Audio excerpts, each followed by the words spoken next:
বিশ্ব শৰ্মা ডাঙৰীয়া অসমৰ ইতিহাসত এনেকুৱা এজন অভদ্ৰ মুখ্যমন্ত্ৰী যিজনে নিজে কৈছে যে মই ভোট চুৰি কৰিবলৈ বিচাৰোঁ। তেওঁ ধৰ্মীয় সংখ্যালঘু মানুহৰ ভোট চুৰি কৰিবলৈ বিচাৰে, কিন্তু মাত্ৰ ধৰ্মীয় সংখ্যালঘু মানুহক তেওঁ অন্যায় কৰা নাই। তেওঁ ধৰ্মীয় সংখ্যালঘু মানুহৰ ভোট চুৰি কৰে। তেওঁ উজনি অসমত হিন্দু মানুহৰ গৰু চুৰি কৰে। তেওঁ কাৰ্বি আংলঙত কোকৰাঝাৰত জনজাতি মানুহসকলৰ মাটি চুৰি কৰে। তেওঁ বাগানৰ ভিতৰত শ্ৰমিকসকলৰ পানী চুৰি কৰে। তেওঁ বাঙালী মানুহৰ স্বাভিমান আৰু নাগৰিকতা চুৰি কৰি তেওঁলোকক বাংলাদেশী সজাই দিবলৈ বিচাৰে। সেইকাৰণে এনেধৰণৰ চোৰ আৰু ডকাইতৰ দলক এতিয়া অসমৰ ৰাইজে সহ্য নকৰে। যেনেদৰে এটা খেল থাকে চোৰ পুলিচ, এইবাৰ চোৰটো জানে যে বিজেপি দলৰ ভিতৰত চোৰ আৰু ডকাইত সোমাই আছে, আৰু এবাৰ পুলিচৰ ভূমিকা গ্ৰহণ কৰিব অসমৰ জনসাধাৰণে, আৰু তেওঁলোকক সহায় কৰিব কংগ্ৰেছ দল। যদি অসমৰ জনসাধাৰণ আমাৰ পুলিচ, তেওঁ কংগ্ৰেছ দল তেওঁলোকৰ হ'ব অচি, আৰু অচি হিচাপে আমি এই প্ৰত্যেকগৰাকী চোৰ আৰু ডকাইতক আমাৰ ৰাজনৈতিক মঞ্চৰ পৰা আমি বিদায় দিওঁ। প্ৰথমতে এতিয়া অসম গণ পৰিষদ দল আৰু বিজেপি দলৰ মাজতে এতিয়া যুদ্ধ আমি দেখা পাইছোঁ। বিজেপি দলৰ ভিতৰত আজি হিমন্ত বিশ্ব শৰ্মা ডাঙৰীয়া বনাম সৰ্বানন্দ সোণোৱাল ডাঙৰীয়া হৈ গৈছে, আৰু এতিয়াতো আগতে দিলীপ শইকীয়া ডাঙৰীয়া মাত আমি যথেষ্ট শুনা পাইছিলোঁ, কিন্তু কিবা এটা কেলেংকাৰী কিবা কথা ওলালে নেকি, সেই দিনৰ পৰা এতিয়া দিলীপ শইকীয়া মাতটো আগৰ দৰে নোলায়। এতিয়া সেইকাৰণে তেওঁলোকৰ তুলনাত আমাৰ কথাবোৰ বহুত আগবাঢ়ি গৈছে।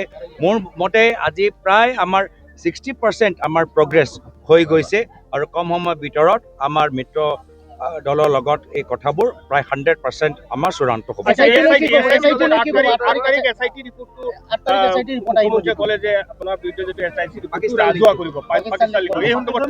কোনটো SIT ৰিপৰ্ট? মানে 10 ফেব্ৰুৱাৰী একেই 10 ছেপ্টেম্বৰ SIT ৰিপৰ্ট নে বেলেগ SIT ৰিপৰ্ট? 10 ছেপ্টেম্বৰ 10 ছেপ্টেম্বৰ ৰিপৰ্টটো ক'ত গ'ল? 10 ছেপ্টেম্বৰ ৰিপৰ্টটো ক'ত গ'ল? এই 10 ছেপ্টেম্বৰ ৰিপৰ্টটো ক'ত গ'ল?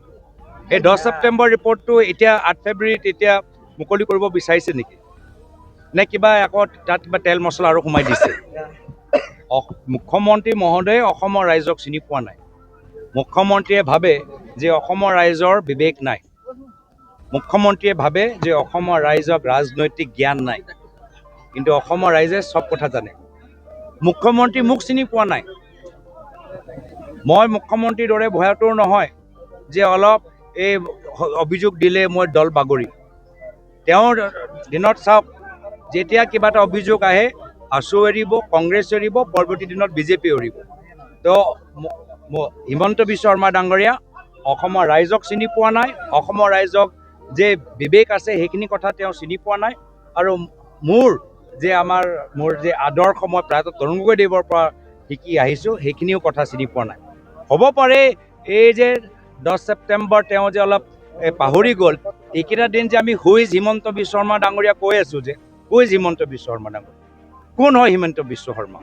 এই যে আমাৰ প্ৰচাৰ যে আৰম্ভ হ'ল, এই প্ৰচাৰৰ প্ৰতিক্ৰিয়া হিচাপে তেওঁ আকৌ আগৰ সেই SIT কথাবোৰ কৈ আছে।